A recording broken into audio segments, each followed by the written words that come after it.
నమస్తే, welcome to great Andhra. Professor Nageswara Rao గారి మీద జనసేన కేసు పెట్టి లీగల్ నోటీసులు కూడా పంపింది. ఆయన భయపడి సారీ చెప్పారు అని కొంత ప్రచారం జరుగుతుంది. అయితే అందులో ఎలాంటి వాస్తవం లేదు. భయపడేవాడిని అయితే నేను ప్రతిసారి ఇంకా మాట్లాడతా, ముందు కూడా మాట్లాడతా.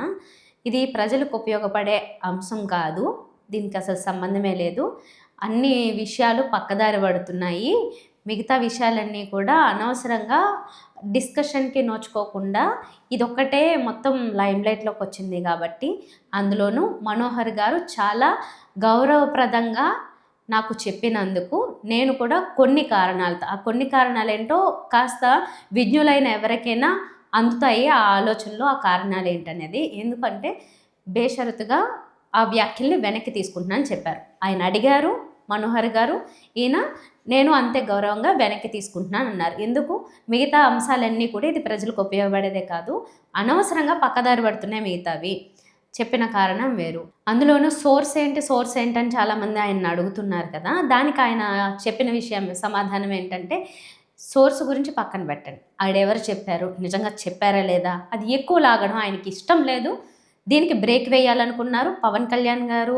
ఆయన పార్టీ నుంచి కూడా ఆయన ఏంటంటే ఈ విషయం మీద ఇంకెవరు ఏమీ మాట్లాడద్దు అని డిస్కస్ చేసుకుని దాన్ని ఆపాలనుకున్నారు. కాబట్టి ఈయన క్షమాపణలు చెప్పేసరికి వాళ్ళు ఒక ప్రెస్ నోట్ రిలీజ్ చేసి అందరికీ ఈ విషయం మీద ఇంకెక్కువ లాగకండి, అనవసరంగా మాట్లాడొద్దు, ఎక్కడ ఎలాంటివి ఏమి పెట్టద్దు పోస్టులు, ఎవరో దీని మీద పెద్ద ఎక్కువ అసలు రెస్పాండ్ అవ్వద్దు అని చెప్పేసి వాళ్ళ నుంచి కూడా వచ్చింది. ప్రొఫెసర్ గారు చెప్పిన దాన్ని మేము స్వాగతిస్తున్నామని కూడా చెప్పారు. ఆయన మీద గౌరవం ఉందన్నారు. ఈయన కూడా అంతే. అంటే ఇద్దరూ కూడా చాలా ఇది నీట్గానే హ్యాండిల్ చేసుకున్నారు. అంటే ఎక్కువ రోజులు ఇంకా లాగి పెట్టడం మానేసి ఇంకెవరున్నారు ఏంటి ఇలాంటివన్నీ వదిలేసి బేషరతుగా ఆయన వ్యాఖ్యలు వెనక్కి తీసుకోవాలని విజ్ఞప్తి చేస్తున్నానని మనోహర్ గారు అన్నారు.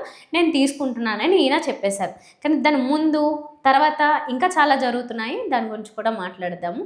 విషయం ఏంటంటే, ఈ వెనక్కి తీసుకున్నారు కదా, దాని తర్వాత కూడా ఈయన మీద సోర్స్ ఏంటని అడుగుతూ, లేకపోతే ఈయన్ని వ్యక్తిగతంగా చాలా చాలా దారుణంగా అంటే ఆయనే చెప్తున్నారు ప్రొఫెసర్ నాగేశ్వర గారే, సరే నేను ఇప్పుడు అన్నదానికి నేను వెనక్కి తీసుకున్నాను కదా, నేను చాలా గౌరవప్రదంగా నేను ప్రవర్తించాను, మరి నా మీద ఎలా అంటే అలాగా చాలా అనుచితంగా మాట్లాడి, అంటే పొలిటికల్గా విమర్శించిన ఈ విషయం మీదే ప్రశ్నించినా బాగానే ఉండేది, కానీ నన్ను పర్సనల్గా చాలా అసహ్యకరంగా మాట్లాడారు కదా, మరి వాళ్ళందరూ ఏం చేస్తారు, నేను మీలా కేసులు పెట్టచ్చు, కానీ నేను ఆ పని చేయదలుచుకోలేదు, వెనక్కి తీసుకోమని కూడా నేను అడగను, ఆ వ్యాఖ్యలు వెనక్కి తీసుకోమని కూడా నేను అందరిని అడగను, వాళ్ళకే వదిలేస్తున్నాను అని చెప్పేసి ఆయన వదిలేశారు. ఇంకోటి ఏంటంటే సోర్స్ గురించి అంటున్నాను కదా, ఆ సోర్సు మరి తెలుగుదేశం అఫీషియల్ వెబ్సైట్లోనూ ఇంకా కొన్ని చోట్ల అనుకూల మీడియాలోనూ చాలా చోట్ల ఆయనకి వైసీపీ కండువా కప్పి ఆయన్ని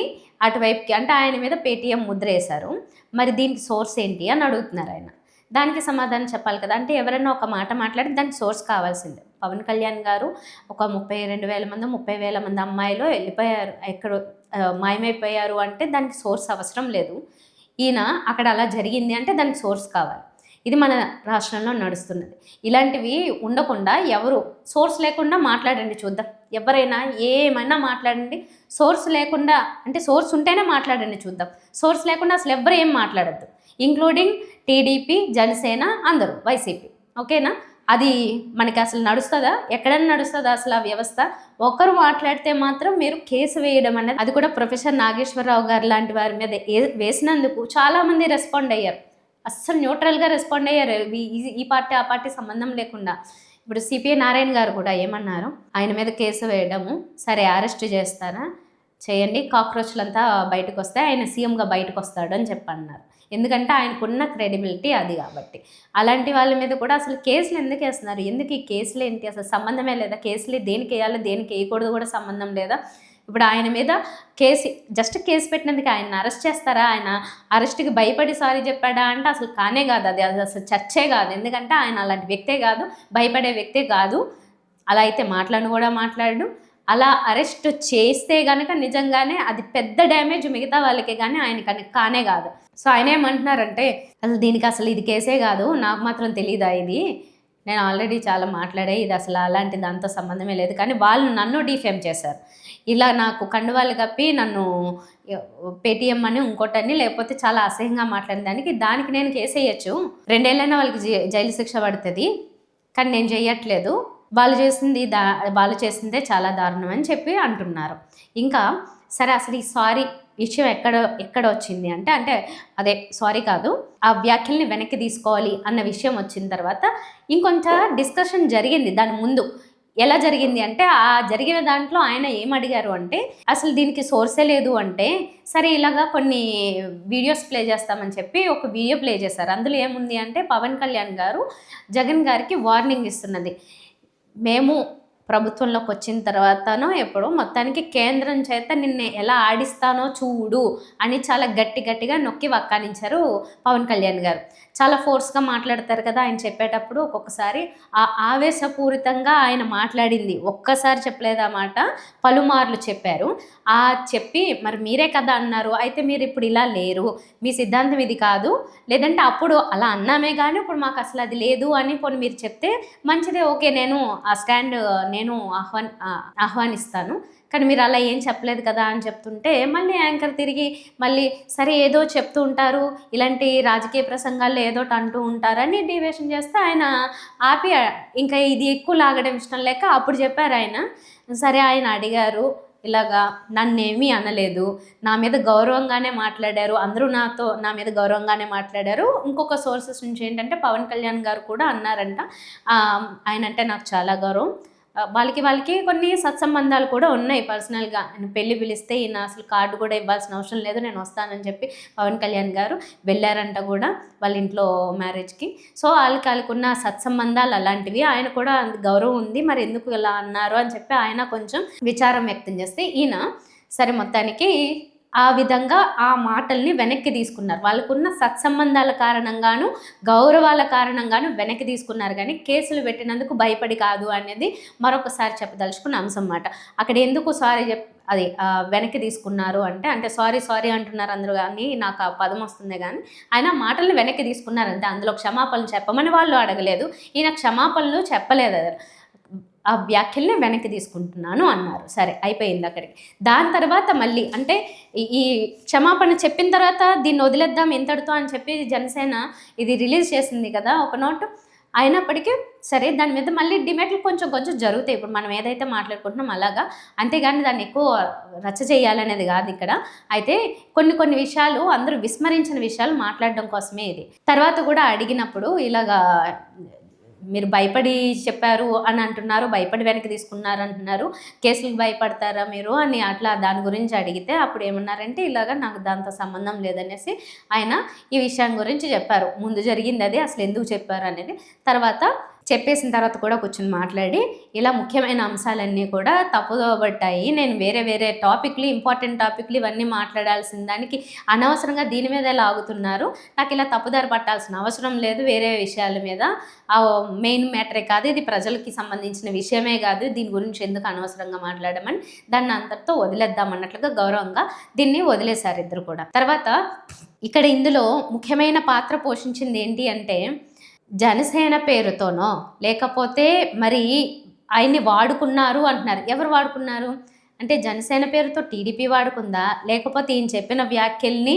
పాజిటివ్గా వైసీపీ వాడుకుందా, టీడీపీ వాడుకుందా, జనసేన వాడుకుందా, వైసీపీ వాడుకుంటుందా, ఎవరు అంటే జనసేనకే కాస్త డ్యామేజ్ కనిపిస్తుంది, కానీ టీడీపీ వాడుకుందా వైసీపీ వాడుకుందా అనే దాని మీద మాత్రమే చర్చ మొదలైందన్నమాట. ఆయన ఒక క్రెడిబిలిటీ ఉన్న వ్యక్తి కాబట్టి ఆయన అంటే దాన్ని అందరూ ఇది నిజమేమో అని ఖచ్చితంగా మాట్లాడుకునే అవకాశాలు ఉంటాయి, 99% నమ్మే అవకాశాలు ఉంటాయి. కాబట్టి ఆయన అది చెప్పంగానే దాన్ని వాడుకున్నారు అంటున్నారు. ఎవరు వాడుకున్నారు? ఇప్పుడు ఆయన కూడా అన్నారు చాలాసార్లు, ఆయనకి తెలుసు కూడా, ఇప్పుడు ఆయన్ని కామెంట్లు పెట్టో లేకపోతే మెసేజ్లు పెట్టో ఏ రూపంలో అయినా ఆయన్ని చాలా అసహ్యంగా మాట్లాడుతూ కమెంట్లు చేసిన వాళ్ళు వీళ్ళందరూ కేవలం జనసేన వాళ్ళే ఉంటారా అంటే ఆయన కూడా దాంతో యాక్సెప్ట్ చేయట్లేదు. ఎందుకంటే ఆయనకి తెలుసు పాలిటిక్స్ ఎలా ఉంటాయో. ప్రత్యర్థులు దానివల్ల బెనిఫిట్ అవుతాం అనుకునే వాళ్ళు వేరే ఫేక్ అకౌంట్తోనో ఆ రకంగా కూడా జనసేన మీద కోపం వచ్చే విధంగానో లేకపోతే వైసీపీ మీద వచ్చే విధంగానో టీడీపీ మీద వచ్చే విధంగానో ఎలాంటి వ్యక్తులైనా ఉండొచ్చు, కానీ ఆ విషయాన్ని ఇంకొంచెం రెచ్చగొట్టి రేపి ఎవరికో పాజిటివ్ అవ్వడానికి ట్రై చేస్తూ ఉంటారు కొందరు ఆ ఫేక్ అకౌంట్లతో. సో ఆయన అది ఆచితూచి ఆ విషయాల్ని గమనించుకుంటూ ఈ విషయాన్ని ఇంతటితో బ్రేక్ వేయాలని అనుకున్నారు. కాకపోతే ఇప్పుడు అక్కడ ఇలా జరిగింది అని ఒక విషయము నాకు సోర్సెస్ నుంచి వచ్చింది అని ఆయన చెప్పారు గదా! ఆయన చెప్పినప్పుడు ఇక్కడ పవన్ కళ్యాణ్ గారికి ఆయన హితబోధ చేసి పంపించారు. ఓకే. పవన్ కళ్యాణ్ గారు వచ్చేసారు అన్నారు. ఓకే. అంటే అన్నారు ఇవి. జరిగాయా లేదా తర్వాత అది విషయం. ఓకే. ఎలాగో ఆ వ్యాఖ్యలను వెనక్కి తీసుకున్నారు. అలా అన్నప్పుడు టీడీపీకి అంటే కూటమిలో వాళ్ళిద్దరి మధ్య విభేదాలు మొదలవుతున్నాయి. ఈ విషయం మాట్లాడుకున్న తర్వాత.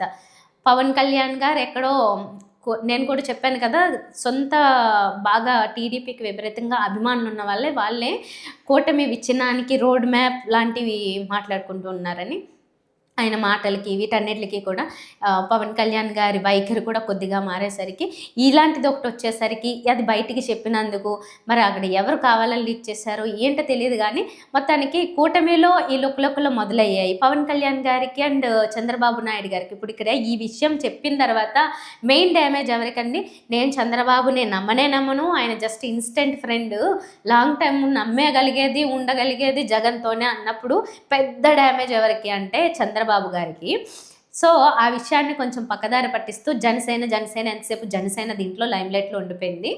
ఇక్కడిక్కడే తిరుగుతుంది మ్యాటర్. అసలు అమిత్ షా చెప్పిన దానికి అసలు కారణం ఏంటి? అక్కడ అసలు ఎవరి గురించి మాట్లాడారు అనుకోవాలి? పవన్ కళ్యాణ్ గారు మధ్యలో దీంట్లో ఎక్కువ దూరద్దు అటు ఇటు.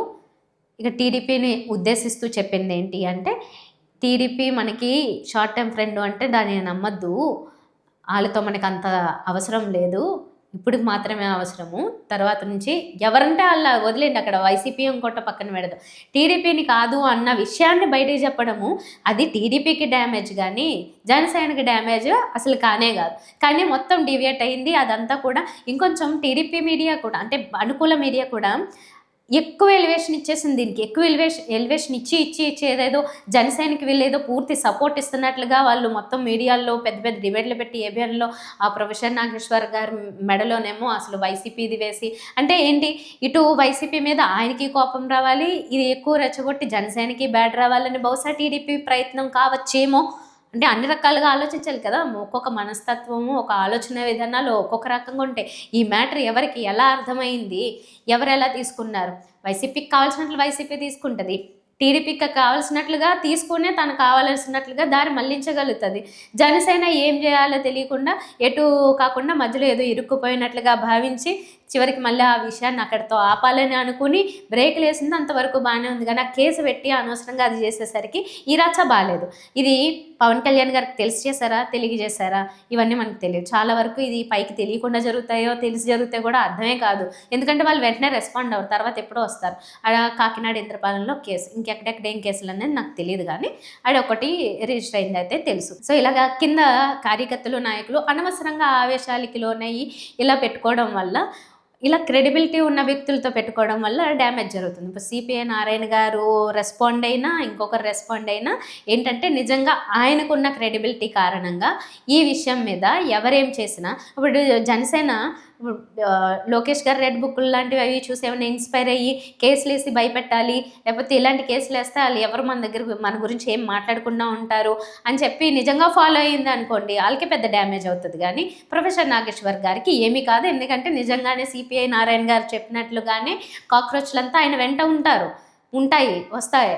ఇంకా ఆయన నిజంగా సీఎం అభ్యర్థ అంటే ఇప్పటి వరకు అలాంటివి జరగకపోయినా కానీ ఆయన తెలంగాణలో పోటీ చేశారు ఎమ్మెల్సీగా. అది పొలిటికల్ ఇది ఉంది కానీ మనం ఎప్పుడూ ఆ స్థాయి చూడలేదు. కానీ ఇప్పుడు అనవసరమైన ఎలివేషన్లు ఇంకా ఎక్కువ ఇచ్చాయి. ఆయన చాలా ముఖ్యమైన అంశాలు మాట్లాడతారు, ఎంత ఇన్ఫర్మేషన్ మాట్లాడతారు. అందుకే కదా అంత గౌరవంగా మిగతా వాళ్ళందరూ కూడా వాళ్ళ పార్టీ గురించే మాట్లాడినా ఆ పార్టీ వాళ్ళే, అంటే మనోహర్ గారు లేకపోతే పవన్ కళ్యాణ్ గారు ఇంకెవరైనా ఆయన మీద గౌరవంతో మెలుగుతున్నారు. కానీ కింద వాళ్ళు అనవసరంగా వాళ్ళు రెచ్చగొడుతున్నా లేకపోతే అభ్యంతరకర వ్యాఖ్యలు వాళ్ళు చేస్తున్నారు. ఆయన కూడా అన్నారు ప్రొఫెసర్ నాగేశ్వర్ గారు, నేను పవన్ కళ్యాణ్ని మనోహర్ని పట్టించుకుంటా, వాళ్ళ వ్యాఖ్యలు నేను పట్టించుకుంటా, ఈ కింద ఉన్న వాళ్ళు ఎవరితోనూ నాకు సంబంధం లేదు, వాళ్ళు ఎవరిని నేను పట్టించుకోను, వాళ్ళు ఏమన్నా కామెంట్స్తో నాకు ఏం సంబంధం లేదు, అవసరం లేదు, నాయకులతో కూడా నాకు అవసరం లేదు, నేను వాళ్ళనిద్దరిని అయితే పట్టించుకుంటా, రెస్పెక్ట్ చేస్తా అన్నారు.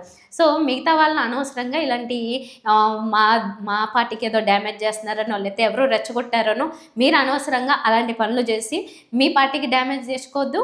ఇలాంటివి పోనీ అక్కడికక్కడ బ్రేక్ వేసి ఆపాలనుకున్నారు కదా, కొంచెం సక్సెస్ఫుల్గానే చేశారనుకుందాము. ఇలాగే గౌరవప్రదంగా ఇలా ముందుకు పోతే బాగుంటుంది. కానీ ఒక కేసు ఇంకో కేసు ఇంకో చోట ఇంకో కేసు ఇట్లా వేసుకుంటే పోతే మాత్రం లాభం ఏమి ఉండదు, ఎక్కువ డ్యామేజే ఉంటుంది.